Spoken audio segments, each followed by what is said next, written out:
사무엘하 9장 1절부터 보시겠습니다.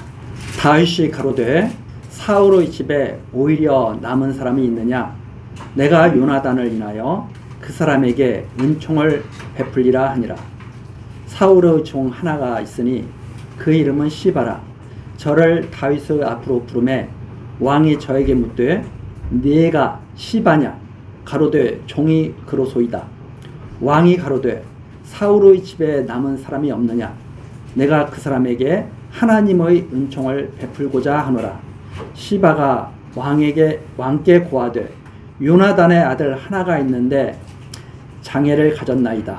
우선 3절 말씀까지 읽어드렸습니다.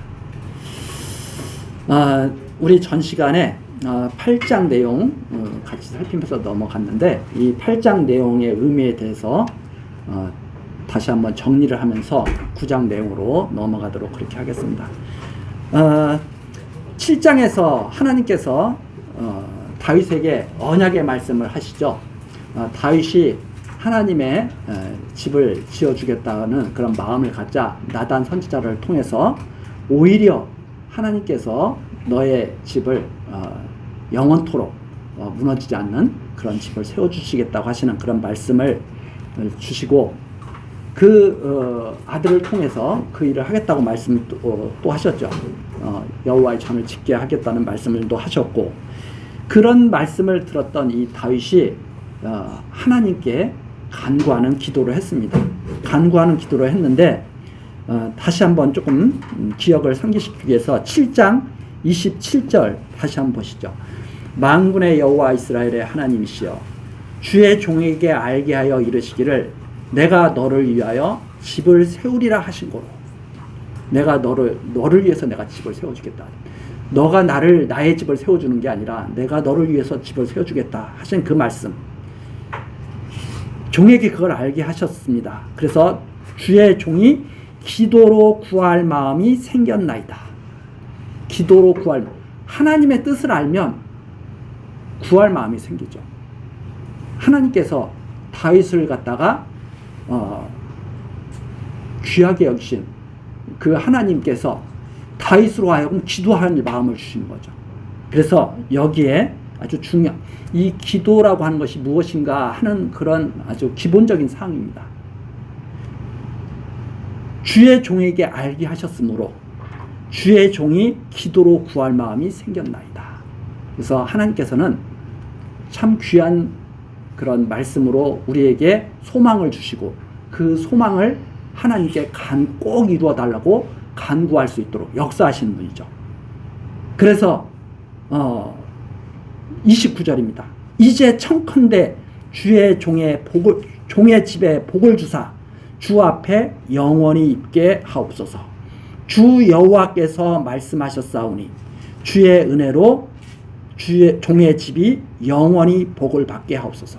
그래서 복이라고 하는 것은 하나님의 언약의 말씀대로 우리들이 받는 것이다. 그래서 이 복을 구하는 것이 잘못된 게 아니죠. 왜? 하나님의 말씀으로 소망을 갖고 기도할 마음을 주셔서 기도하고 그 기도로 구하는 것이 언약하신 복을 받고 원하는 거죠. 그래서 이 하나님께서 주신 이 말씀을 바르게 깨닫는 사람들이 복을 구하는 것은 정말로 귀하고 아름다운 것이다. 자, 이 내용이 지금 7장에서 지금 섭리가 되고 있고 이 7장에 약속하신 말씀을 이루기 위해서 역사하시는 것이 바로 8장이죠. 가는 곳마다 다 이기게 하시는 거예요. 가는 곳마다. 다윗이 다 이기게 하시는 거예요. 다 이기는데 하나하나 다 이루어 가십니다. 예를 들어서 5절 8장 5절 다메섹 아람 사람들이 소바왕 하닷에셀을 도우러 온지라 다윗이 아람 사람 2만 2천을 죽이고 다메섹 아람의 수비대를 두음에 아람 사람이 다윗의 종이 되어 조공을 바치니라. 다윗이 어디를 가든지 여호와께서 이기게 하시니라. 그러면 이 다메섹 아람이라고 하는 나라는 어떤 나라냐? 바로 유브라데 강을 갖다가 장악하고 있는 유브라데 강 유역까지 세력을 펼치고 있던 이런 족속이에요. 그러면 여기까지 다 이기게 하셨다. 그러면 우리는 이것을 보면서 하나님의 처음 하셨던 이스라엘의 조상 아브라함과 다윗의 자손이잖아요. 이 성경은 이렇게 딱 정리를 하고 있죠. 아브라함과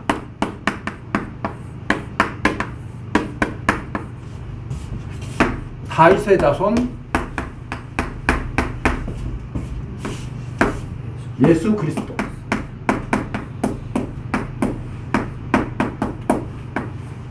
이 변하지 않는 하나님의 신실하신 섭리를 한마디로 쫙 펼친 것이 성경입니다.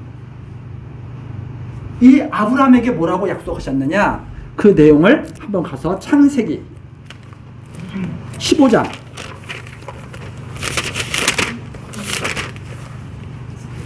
8절입니다. 창세기 15장 18절. 창세기 15장 18절.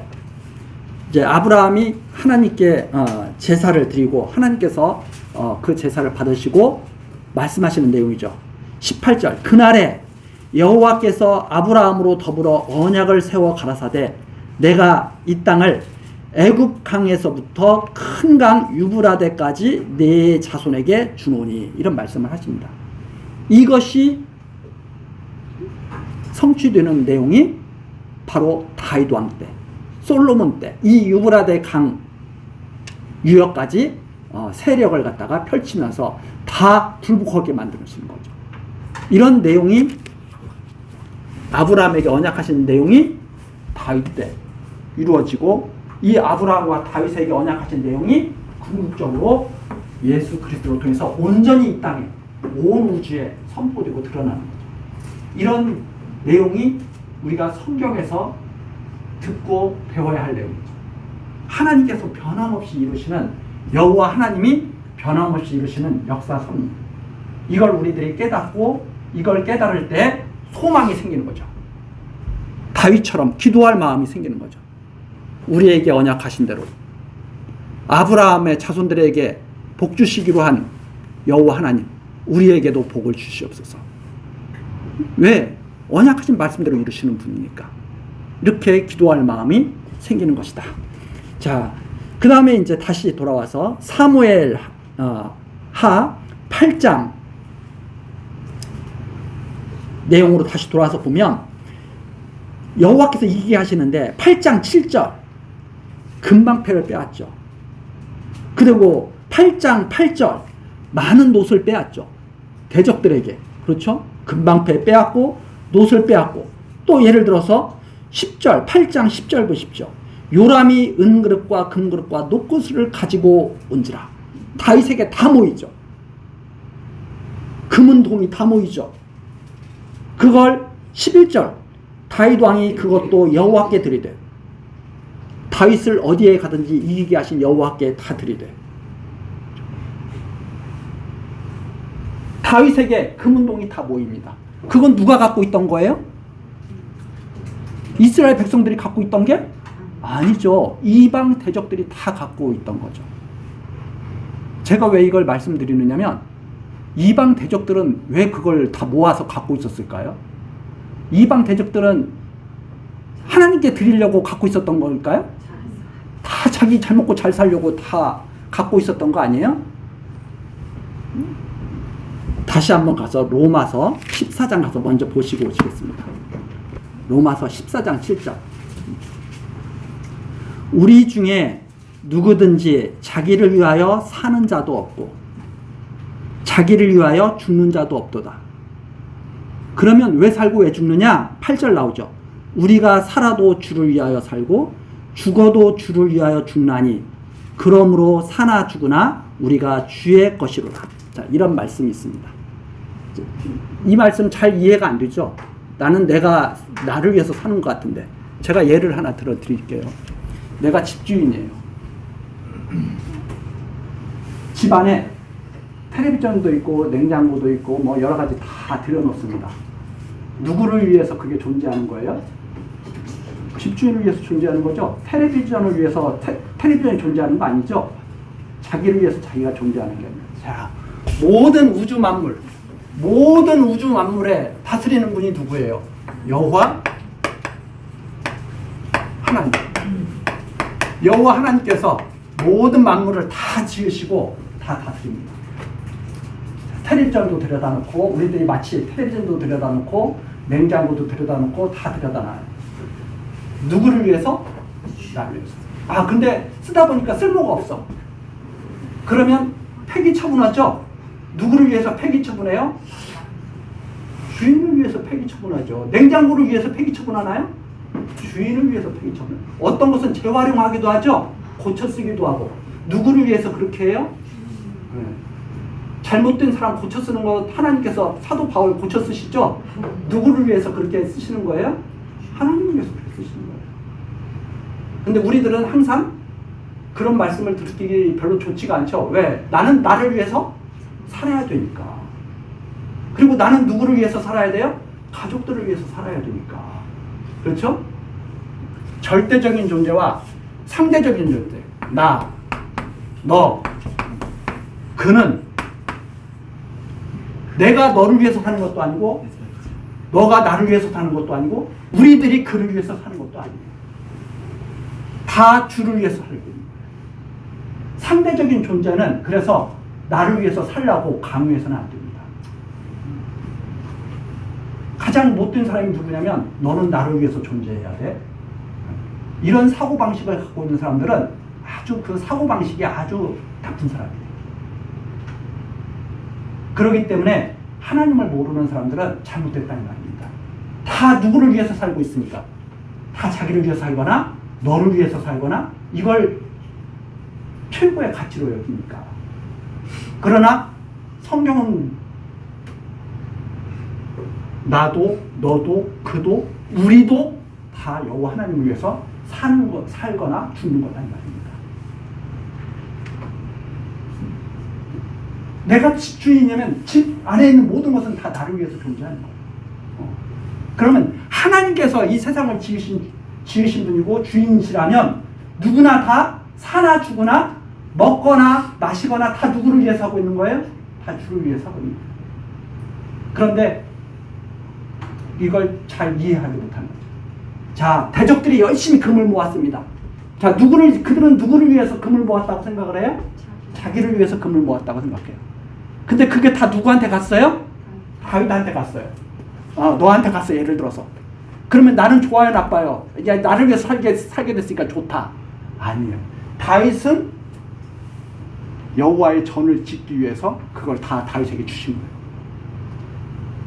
다 자기를 위해서 사는 사람이 없어요. 그래서 이 말씀 속에서 우리가 딱 이해를 딱 하는 것이 뭐냐면, 다윗은 참 좋겠다. 이거 뭐 재물도 이렇게 모으고 이름도 높아지고 참 좋겠다. 이걸 이해하는 것이 아니라 하나님께서 7장 내용을 이루시기 위한 섭리구나 이게. 이걸 통해서 영원한 집을 짓게 하실 것을 보여주시기 위해서 성전을 짓게 하시려고 이것을 갖다가 모으게 하신 거구나. 이렇게 바라보는 시각이 중요하다 이 말입니다. 이걸 보면서 왜 많은 옷을 뺏었다고, 금그릇 갖고 왔다고, 나도 이렇게 됐으면 좋겠다. 이런 생각하라고 이게 있는 것이 아니라 모든 만물이 주를 위해서 존재하고 있다는 것. 그래서 빛 가운데 사는 사람들이 이걸 점점 이해를 하게 되죠. 우리가 여명의 빛이라고 했죠. 여명이 새벽 해가 떠오르기 직전에 싹 희미하게 윤광이 드러나고 비치면서 빛이 드디어 나타나기 시작하죠. 빛 가운데 사는 사람들은 올바르게 보는 눈이 열리기 시작하고 올바르게 보는 귀가 열리기 시작합니다. 캄캄한 어두운 데 사는 사람은 이런 말씀이 안 보여요. 이런 말씀도 안 보이고 자기 얼굴이 얼마나 더러운지 하나도 알 수도 없어요. 얼마나 자기가 때가 많은지 하나도 알 수도 없어요. 그러나 점점 빛이 밝아오기 시작하면 내가 씻어야 된다는 것을 알게 되죠.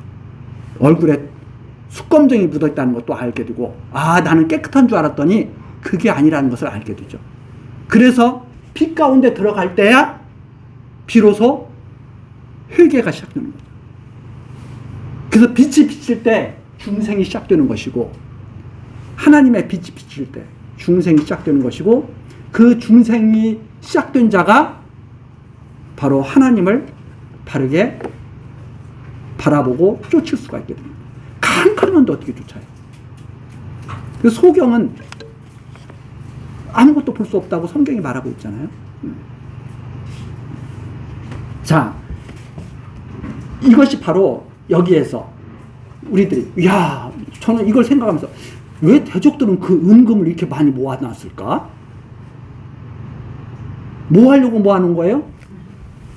여호와의 일을 하려고 다 모아놓은 거예요. 근데 자기들은 그것도 인식도 못해. 어디에 살고 있기 때문에? 캄캄한 흑암에 살고 있기 때문에. 그래서 이 세상 모든 것, 나는 너를 위해서 존재하지 않고 하나님을 위해서 존재한다. 우리들은 하나님을 위해서 존재한다고 하는 이 말씀을 받아들이기 시작하는 거죠. 아, 내가 살아가는 것이 하나님을 위한 삶. 그래서 이걸 깨닫고 사는 것이 이게 부지런한 삶이에요. 우리 그 교회 앞에서 나왔잖아요. 너무나 게을러서 이 집 저 집을 열심히 찾아다니는 사람들이 있다. 부지런해서 찾아다니는 게 아니고 너무나 게을러가지고 쓸데없는 일 하면서 돌아다니는 사람들이죠. 참된 일을 하면서 사는 것이 부지런한 거죠. 참된 일을 하면서 사는 것. 그 참된 일이라고 하는 것은 하나님을 바르게 깨달아 알고 경유하는 삶. 그게 인생이 이 땅에 존재하는 근본 목적이죠. 전도서에 나오는 것처럼.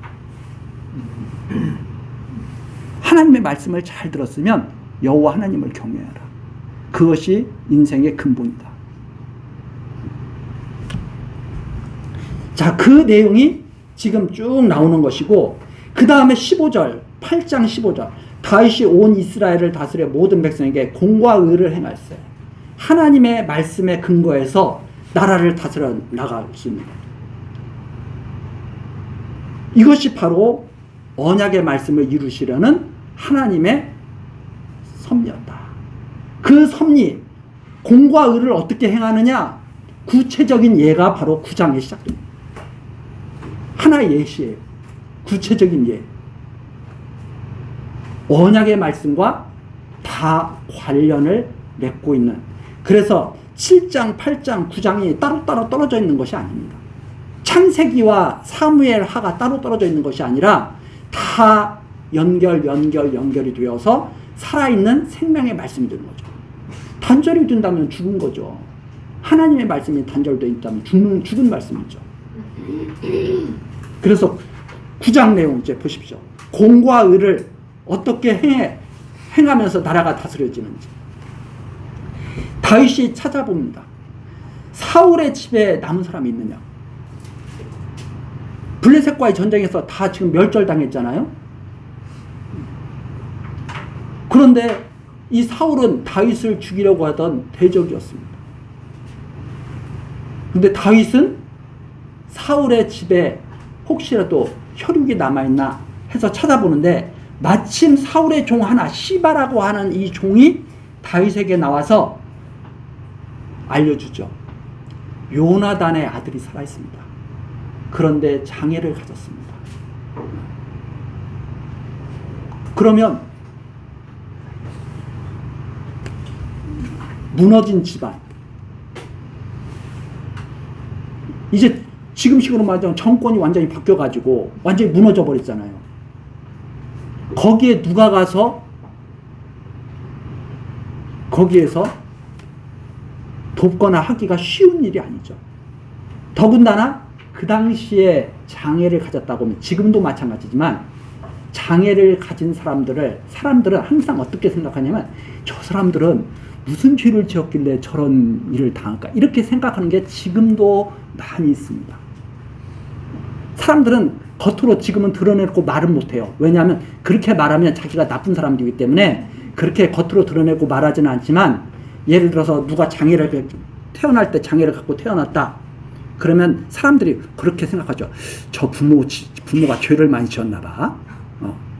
그래서 실제로 그렇게 말해가지고 막 그 뉴스 같은 데서 문제가 되기도 하고 그렇지 않습니까? 그런 말들이 왜 끊이지 않고 계속 그런 일이 벌어지냐면, 사람들의 마음속에 그렇게 깊이 깊이 뿌리박혀 있거든요. 인과응보 사상. 인과응보 사상. 이 사상이 특히나 우리나라 사람들한테 예, 뿌리박혀 박혀 있는 사상이에요. 이 사람들은 욥기를 100번 정도 읽어봐야 돼. 욥이 야, 너 뭔가 잘못한 것이니까 하나님 앞에 너 이렇게 어려움을 당하지. 이러니까 욥이 그 친구들에게 한 말이 그거지 않습니까? 하나님께서 너네들의 죄악을 감찰하면 정말 좋겠어? 다 벼락 맞아 죽어야죠. 근데 사람들은 다 어떻게 생각하느냐? 왜 이 인과응보 사상이 왜 발달했느냐? 자기는 깨끗하다고 생각하거든. 나는 깨끗하니까 이 정도 사는 거야. 저 사람은 얼마나 문제가 있길래 저렇게 장애를 갖고 태어났을까? 그래서 아주 못되고 무식한 사상이 이 사상이에요. 하나님의 절대 주권을 이해하지 못하는 아주 무식한 사람이죠. 왜 그런 말씀드리냐? 하필이면 다윗이 찾고 있는 사울의 설족 중에 하나가 남아있는데 장애를 가졌어. 왜 굳이 성경에 이걸 기록해놨을까요?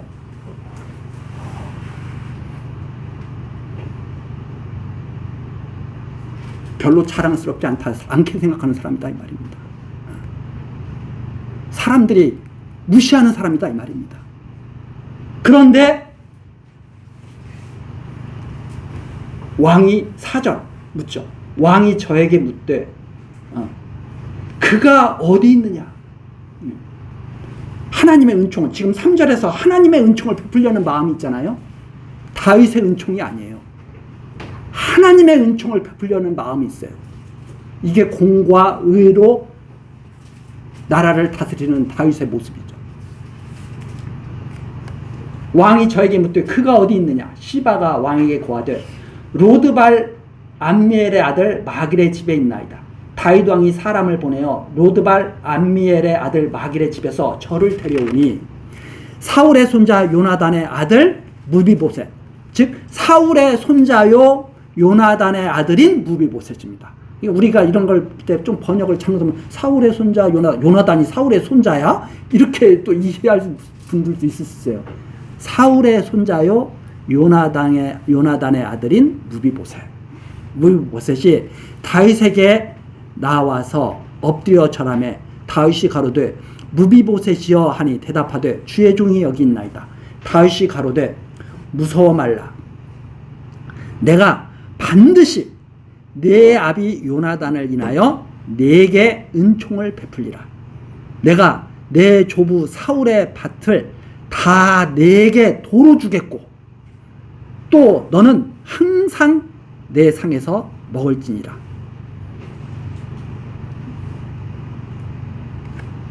엄청난 은혜를 베푸는 거죠. 장애를 가진 사람을 왕의 상에 나와서 가족처럼 완전히 함께 하도록 다 회복시켜주는 거죠.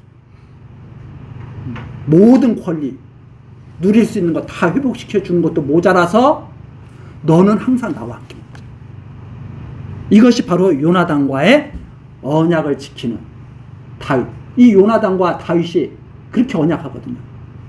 너와 나 사이에 하나님께서 계신 것처럼 너의 자손과 내 자손 사이에 하나님께서 항상 계실 것이다. 여호와의 은총이죠.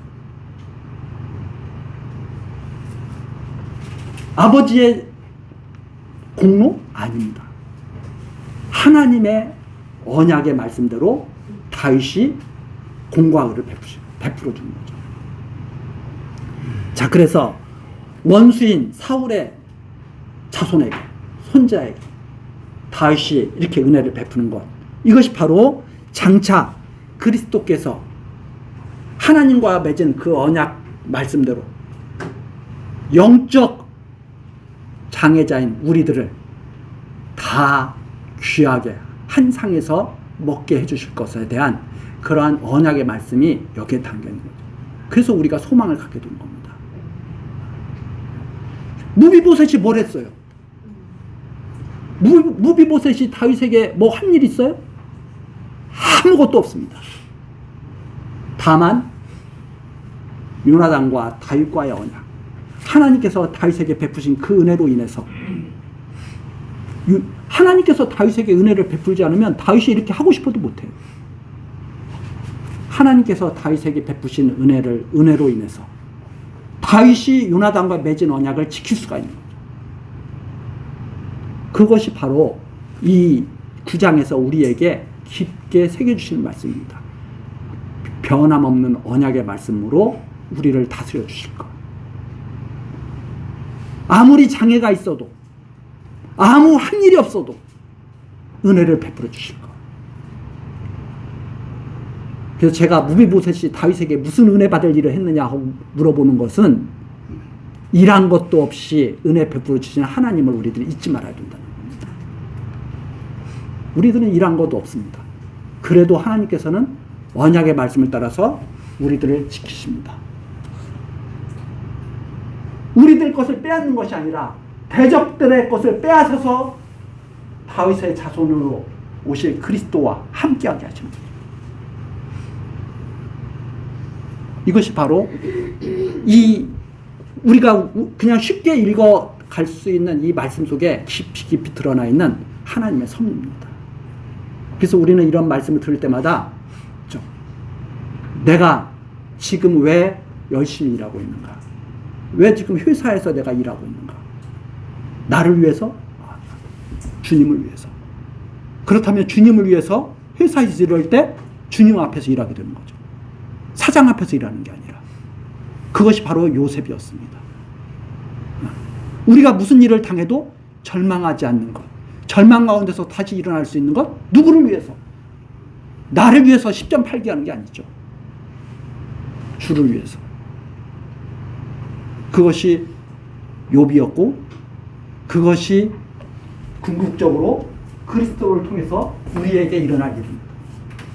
그래서 믿는 자들에게는 절망이라는 게 있을 수가 없게 됩니다. 소망 가운데 사는. 그래서 믿음, 소망, 사랑. 이것이 항상 성도들에게 있습니다. 그 중에 제일은 사랑이다.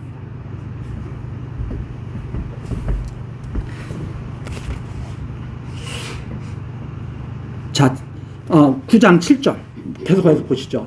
다윗이 가로되 무서워 말라. 내가 반드시 내 아비 요나단을 인하여 내게 은총을 베풀리라. 내가 내 조부 사울의 밭을 다 내게 도로 주겠고 또 너는 항상 내 상에서 먹을지니라. 저가 절하여 가로되 이 종이 무엇이간데 왕께서 죽은 개 같은 나를 돌아보시나이까. 그냥 개도 아니고 죽은 개.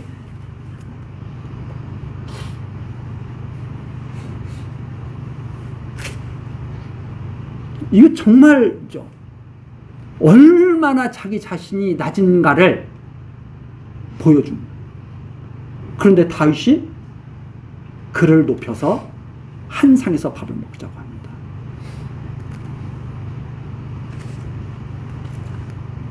(9절입니다) 왕이 사울의 사환 시바를 불러서 이르되 사울과 그 온 집에 속한 것은 내가 다 내 주인의 아들에게 주었노니 너와 내 아들들과 내 종들은 저를 위하여 밭을 갈고 거두어 내 주인의 아들을 공개하라. 그러나 내 주인의 아들 무비보셋은 항상 내 상에서 먹으리라 하니라. 시바는 아들이 15이요 종이 20이라. 시바가 왕께 고하되 내 주 왕께서 온갖 일을 종에게 명하신 대로 종이 준행하겠나이다 하니라.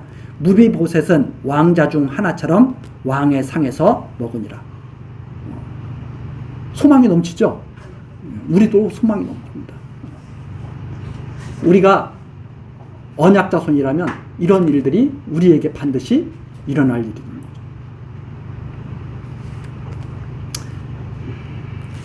12절입니다. 무비보셋에게 젊은 아들 하나가 있으니 이름은 미가더라. 무릇 시바의 집에 거하는 자들은 무비보셋의 종이 되니라. 여기 미가더라 했는데 이게 후에 많은 자손을 갖게 되거든요.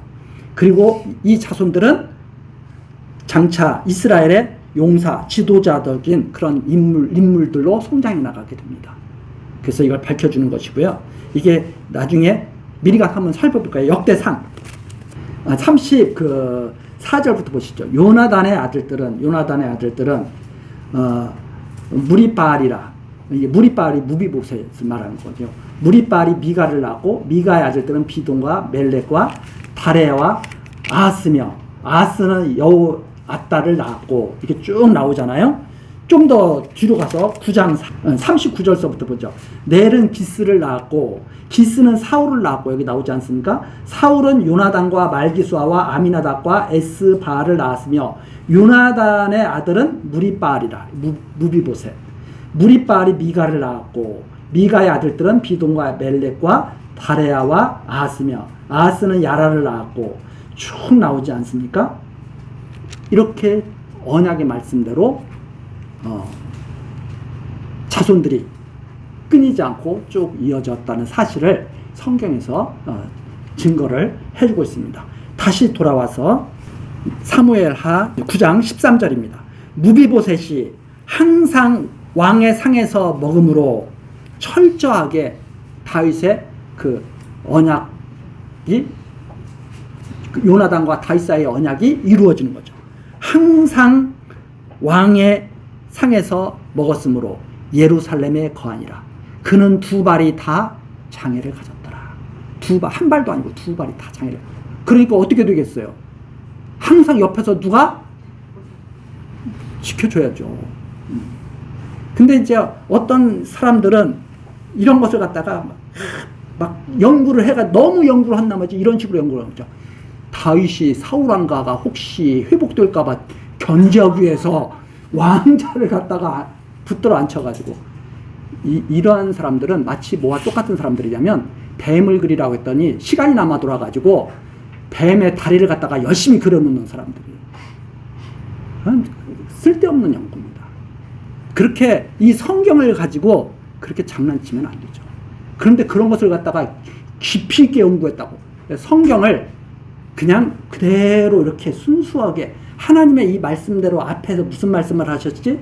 그 말씀을 이렇게 이루어 가시는구나. 아, 성경에 이런 말씀이 있는데 왜 이런 것들을 기록해 놨을까?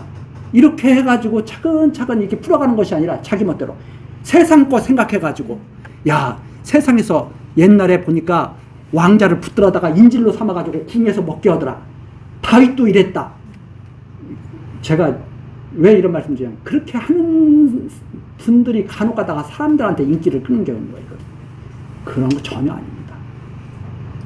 요나단과의 언약을 생각해야 되고, 하나님께서 그 둘 사이에 있다는 것을 생각해야 되고, 그것을 위에 공과 의로 나라를 다스리는데 그것이 이렇게 다스려졌다 하는 말씀으로 9장 내용을 이해한다면 그렇게 쓸데없는 연구는 하지 않을 것이다, 이렇게 생각을 하게 됩니다. 자, 이렇게 해서 다윗이 정말 나라를 잘 다스리게 되죠. 그 다음에 이제 10장입니다. 이 10장 내용서부터는 조금 이제 내용이 달라지게 됩니다.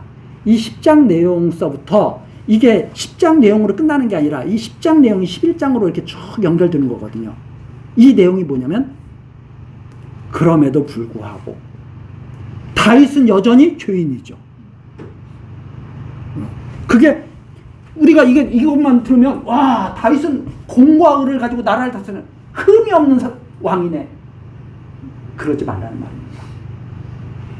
그럼에도 불구하고 다윗이 시편에서 말한 대로 태어나기 전서부터 죄악 중에서 출생한 육신의 왕이죠. 그것을 보여주는 것이 바로 10장 내용서부터 이제 시작되는 겁니다. 자, 10장 1절. 그 후에 암몬 자손의 왕이 죽고 그 아들 한운이 대신하여 왕이 되니, 다윗이 가로되 내가 나하스의 아들 한운에게 은총을 베풀되 그 아비가 내게 은총을 베푼 것 같이 하리라 하고, 그 신복들을 명하여 그 아비 죽은 것을 조상하라 하니라. 다윗의 신복들이 암몬 자손의 땅에 이름에 암몬 자손의 방백들이 그 주 한운에게 고하되, 왕은 다윗이 조객을 보낸 것이 왕의 부친을 공경함인 줄로 여기시나이까. 다윗이 그 신복을 보내어 이성을 엿보고 탐지하여 함락시키고자 함이 아니니까. 이에 한운이 다윗의 신복들을 잡아 그 수염 절반을 깎고 그 의복의 중동 볼기까지 자르고 돌려보내매 혹이 이 일을 다윗에게 고하니라. 그 사람들이 크게 부끄러워하므로 왕이 저희를 맞으러 보내어 이르기를 너희는 수염이 자라기까지 여리고에 머물다가 돌아오라 하니라. 이제 10장 내용이 사건의 이제 그 부분에서 사건의 시작이에요. 또 이게 무슨 내용이냐면 암몬 자손의 왕이 죽었습니다. 근데 이제 다윗과 이렇게 관계가 좋았던 왕이 죽은 거죠. 다윗이 조문을 보낸 거예요. 아, 그래도 생전에 나와 참 함께 했던 그래도 통했던 그런 왕인데 내가 조문 사절을 보내야 되겠다 하고 보냈습니다. 그런데 그쪽에서 머리가 쓸데없이 좋은 사람들 있잖아요. 아까도 말씀드렸지만 머리가 쓸데없이 좋아가지고 왜 무비보셋을 항상 상에 있게 했느냐, 꼭 그런 식으로. 다윗이 조문단 보낸 것은 우리나라 염탐하러 보낸 겁니다. 그걸 믿으시면 안 됩니다. 경계하십시오. 해가지고 다윗의 호의를 멸시하고 어떤 일이 벌어지게 됐느냐?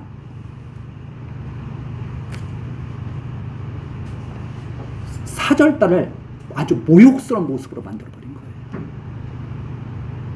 그 당시에 풍습으로 그 남에게 창피해서 나갈 수 없는 모습으로 다 만들어버리고 수염 다 깎아버리고 옷 다 잘라서 다 드러나게 하고, 아니 위문을 하러 보냈더니 수치스럽게 해가지고 돌아오게 됐다 이 말입니다. 얼마나 기가 막혀요? 자, 그래서 야, 이 수치스러운 모습 보이지 마 하고 다윗이 명하죠. 그 말은 어떤 의미를 담고 있냐면 내가 이 수치를 갚으리라. 이런, 이 다윗도 그러잖아요. 나발한테 무시당했을 때도 어떻게 했어요? 우리 앞에 기억나지 않습니까? 나발한테 우리가 당신을 도와줬으니까, 당신이 양떼 키우고 뭐고 했을 때 우리가 보호해줬으니까 잔칫날인데 우리에게 좀 먹을 것 좀 주십시오. 그랬더니 나발이 다윗에게 뭐라 그래요? 야, 너 같은 떠돌이한테 내가 뭘 널 도와줘. 너는 이미 왕을 버리고 너 떠돌아다니는 너 아주 나쁜 놈이야. 이러면서 나발이 막 멸시를 해버리잖아요. 그랬더니 다윗이 분기탱천해가지고 나발을 죽이려고 오다가 아비가일, 나발의 아내 아비가일을 만나서 하나님의 뜻을, 섭리를 듣고 이렇게 좀 분을 가라앉히고 하나님께 맡기고 돌아가지 않습니까? 그래서 하나님께서 나발을 쳐서 죽게 하시죠. 다윗이 또 그런 일을 당한 거예요. 자, 그런 일을 당했으면 그냥 하나님께 맡기고 가만히 있으면 좋을 것 같죠. 그런데 다윗이 가만히 있지 못합니다.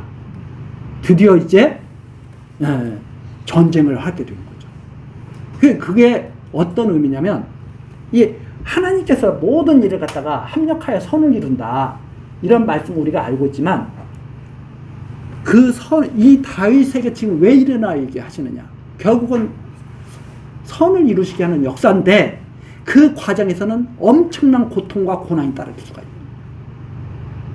바로 그 일이 시작되는 겁니다.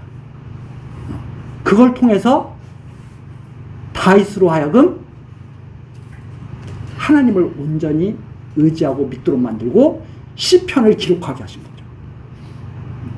그 내용을 우리들이 이제 지금 시작하는 거죠. 자, 그래 10장 6절입니다.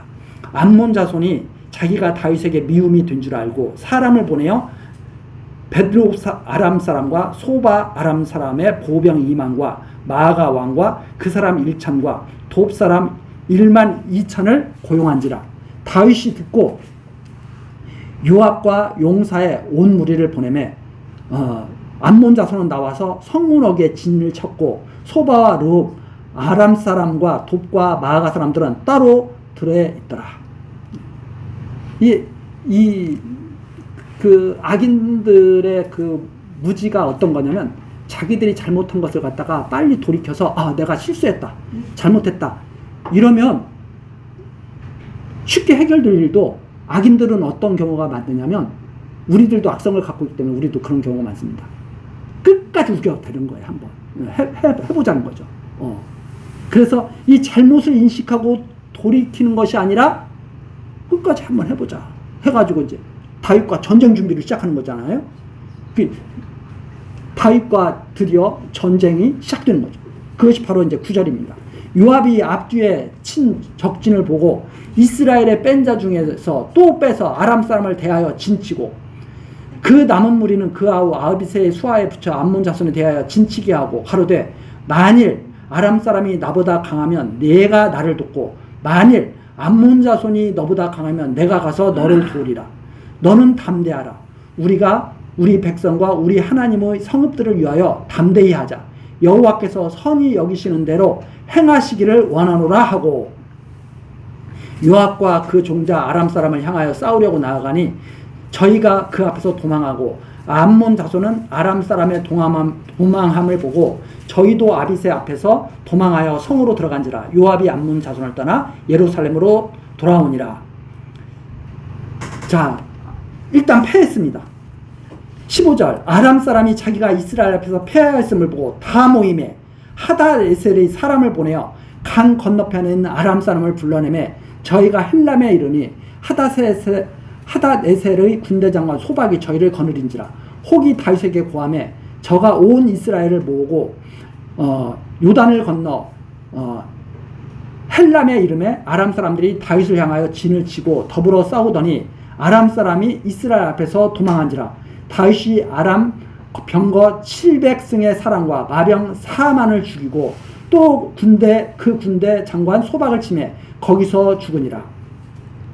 하닷에셀에서 속한 왕들이 하닷에셀에게 속한 왕들이 자기가 이스라엘 앞에서 패전함을 보고 이스라엘과 화친하고 섬기니 이러므로 아람 사람들이 두려워하여 다시는 암몬 자손을 돕지 아니하니라. 그래서 계속 다윗이 이겨요. 다윗이 계속 이기는데 이제 잠깐 전쟁이 소강 상태에 빠지게 된 거죠. 그리고 나서 11장으로 넘어가게 된 겁니다. 11장 해가 돌아와서 왕들의 출전할 때가 되매 이제 막판 이제 결전의 때가 드디어 다가오는 거죠. 자, 지금 전쟁이 일어나서 계속 진행 중이고 그리고 잠깐 쉬었다가 또다시 전쟁이 시작되는 때입니다. 근데 지금까지는 다윗이 계속 어떻게 했습니까? 계속 이겼어요. 그 뒤에 무슨 일이 벌어지는지 우리가 다음 시간 살펴보도록 하겠습니다. 기도하시겠습니다. 진리의 말씀으로 역사하시는 여호와 하나님, 영원전 우리들을 택하셔서 하나님의 백성 삼아주시고 하나님 경외하는 삶을 살게 하시니 감사와 찬송을 드립니다. 하나님, 이 시간에도 언약하신 말씀 따라 다윗 왕가를 세우시고 보호하시는 신실하신 역사 섭리를 우리들이 살펴보며 하나님을 여호와로 깨닫게 하셨습니다.